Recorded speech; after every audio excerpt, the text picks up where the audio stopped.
This week, the name on the marquee has got to be Sergei Pavlovich, who this past weekend at the UFC Apex in Las Vegas, Nevada, at UFC Fight Night Pavlovich versus Blaydes, defeated Curtis Razor Blaydes by TKO at 3:08 of the very first round. Mark, start us off here. What was your reaction to Pavlovich notching yet another knockout victory on his record? He does it again, man. Another win, another knockout, another first round knockout. I mean, the dude's a fucking animal. He really is.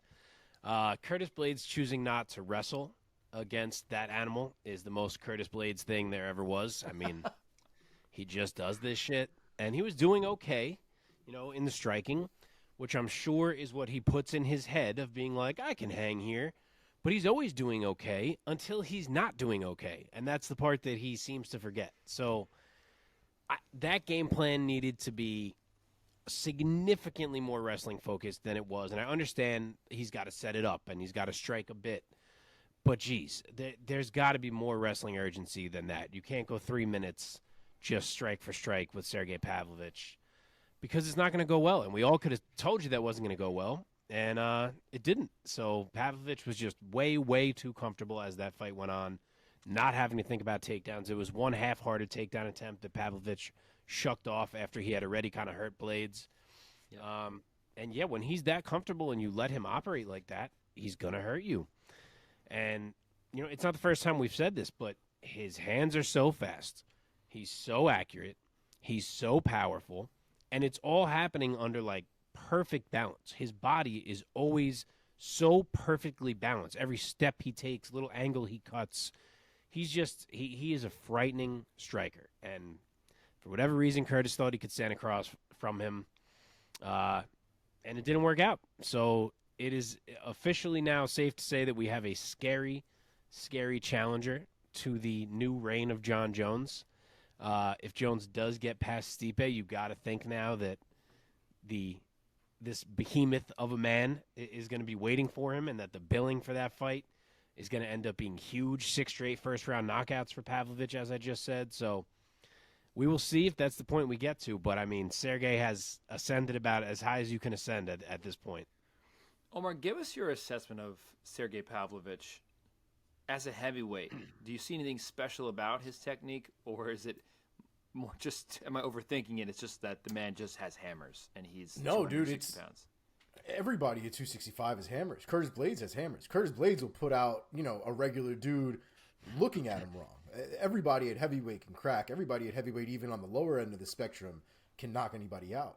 But when you see a guy like Sergei Pavlovich, just like Mark said, his balance, the way his technique is very, very sharp and crisp. And you don't really see it a lot from heavyweights, especially because a lot of heavyweights tend to want to move out of the way of punches while they throw punches. So you see a lot of this crazy nonsense and guys throwing punches here and their fucking bodies are on the ground and all kinds of stuff. And Curtis Blaydes kind of throws like that sometimes. Junior Dos Santos, towards the end of his UFC run, was almost notorious for being sloppy like that. Pavlovich doesn't do that, man. And if you go back and you watch that fight, I can't remember the time frame exactly, but there's an exchange, a sequence where Pavlovich hits him with like a 4-piece, a 1-2, 1-2, 1-2, and it literally looks like if you took away the persona and just sort of took the framework of the body itself, it's literally like watching a machine shoot pistons out. Yep. Yeah, so well said. It's so crazy because that's the way it should be. Like as one of my coaches like to say, textbook. That is as textbook as it gets, man. Straight punches down the pipe. None of this like straight punch. Oh, I'm gonna come down and we're gonna come back. No, boom, right to his face. Boom, back to his face. And with power and with speed, and his feet never left the ground. He didn't over rotate. He was able to keep his distance. He didn't keep moving in when he knew that Curtis was against the cage. There are a lot of little fundamental details that make what Pavlovich did exceptional. And like Mark said, the fact that Curtis Blaydes just decided to be like, I will strike with Pavlovich is just it's asinine. It's literally what is it? Oh my God, the Wonder Boy fight with this fucking kid with Kevin Holland. How Kevin Holland decided to be like, yeah, nah, I'm gonna stand with him. I'm not gonna take him down. I'm gonna stand with one of the greatest kickboxers the UFC's ever seen. It's the same thing. We know Pavlovich has now had a record of wrecking dudes in the first round. I feel like I called first round KO last week, and Probably did. him just not taking that threat legitimate, I feel like, and really feeling his hands is doing him a disservice. He needs to wrestle, and the wrestling's got to get tighter. Because I'll tell you what, he almost got Derek Lewis again. That takedown that he tried to go for was very sloppy, and Pavlovich was like this close to landing an uppercut the same way Derek Lewis did. He's got to figure that out because he's gonna keep getting destroyed if he fights the way he's fighting. So real quick, You did pick first round last week, and I picked second, so you got me there. But either way, I just want to say props to us because, I mean, A, Blaydes was the favorite, but B, was he really? everywhere I looked, the pick was Blaydes. Every person I saw was That's picking Curtis wild. Blaydes. I think I saw one person picking Pavlovich besides us. I picked So- I picked Pavlovich too, right? You did too. Yep. Thank you. So I will take that for this show. Just looking at his record, some things that stand out. First of all, his very first fight in the UFC was a loss. He got TKO'd by Overeem. It was a short notice fight, if I remember right. That is, of He course, his only loss. yeah. Also, just looking at it, some stupid percentage of his fights end in the first round. If it's 8, he has 19 fights. Only 1, 2, 3 of them have gone outside the first round. So do that calculation. Mark, you're fast at that probably. Fuck, I didn't listen. Say that again. 19 total fights. Mm-hmm. Only 3 of them have gone past the first round. So what is that percentage of first round finishes?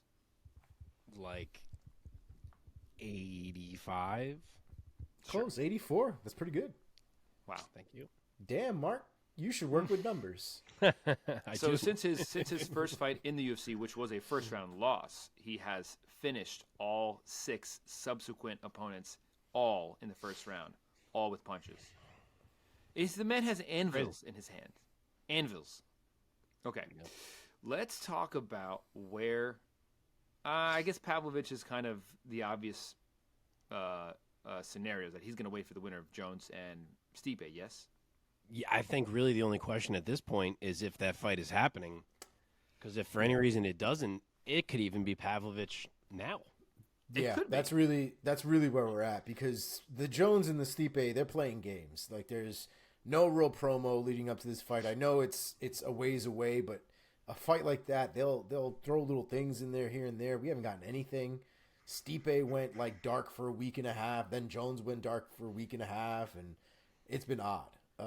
So if one of them does drop out, Pavlovich is literally going to walk right into a title shot.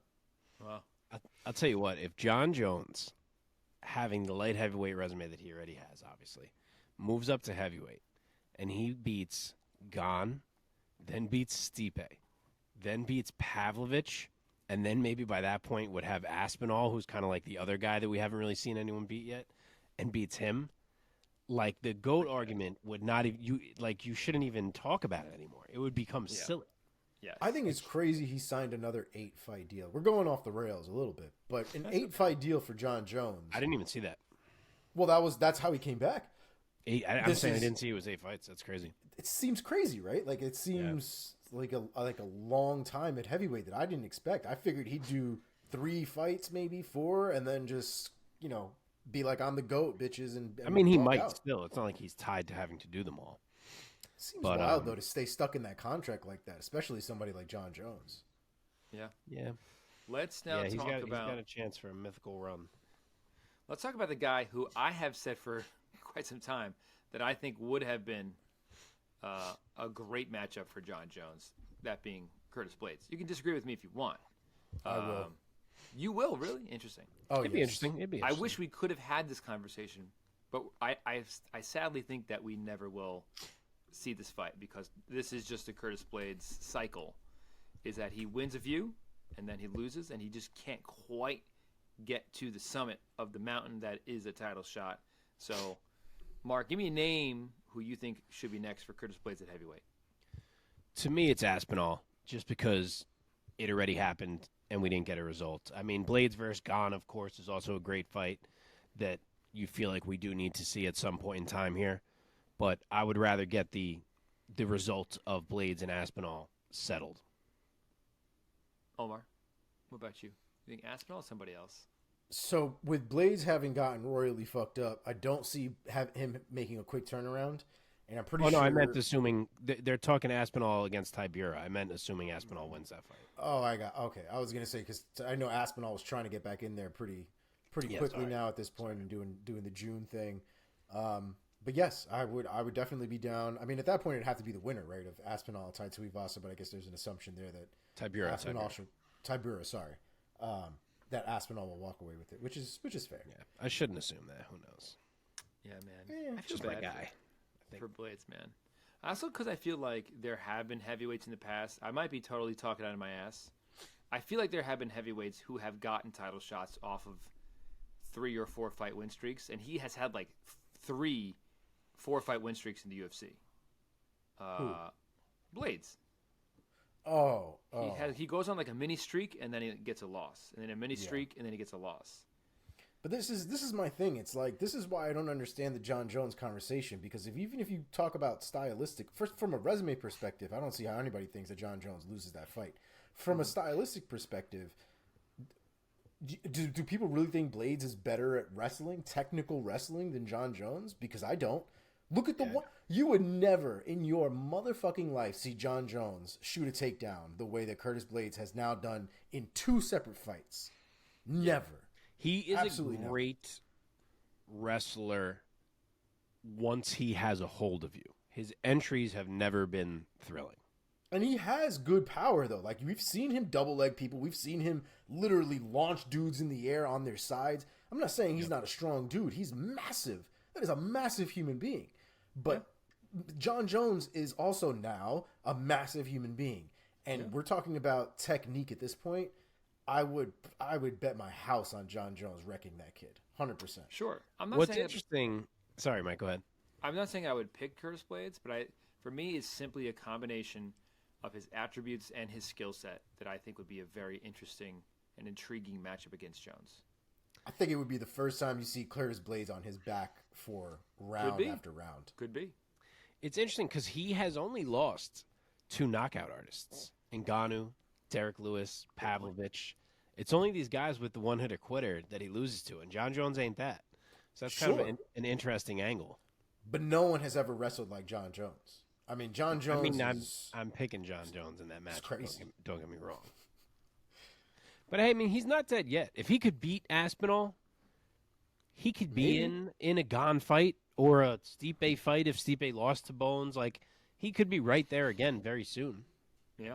I think it's going to be one of these well-rounded guys that ends up really giving John a run for his money. These sort of specialist guys, John Jones makes these specialist guys look like they need to go back to school.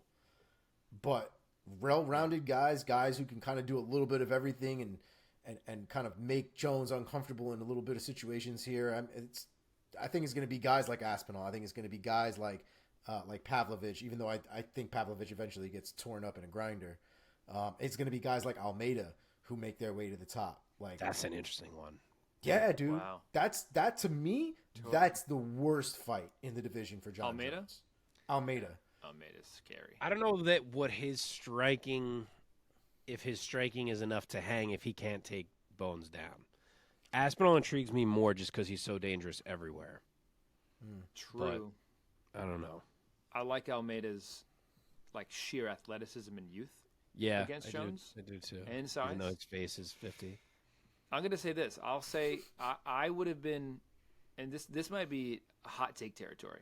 I would have been more intrigued to see Curtis Blaydes against John Jones than Stipe Miocic. Whoa. The significance of Bones and Stipe sells me. I just understand to see, Yeah. Again, I'm just thinking of skill sets and sheer attributes. I think Jones is going to make Stipe look like a light heavyweight. Really? I think Jones is going to power over Stipe. It's very possible. Dude, you know the other thing about Pavlovich? Same reach as John Jones. First time ever John Jones would not have a reach advantage. I think they're off by like a half an inch or like an inch or something. Oh, I thought I looked and it was 84 each. I think Jones is 84 and a half. Pavlovich's arms Unless are it was that 84 and a long. half. Oh, Oh, my Jones God. 84 and a half. All right, but Yeah, fucking yeah. practically. No, it's the same thing. I guess it's a John technicality, technically still would have a reach advantage. but it is still crazy that he won't have the massive Yeah. reach advantage that he's always had. Yeah, you never see that. He still keeps the record though for the longest reach. Yes. Yeah, right. Fair.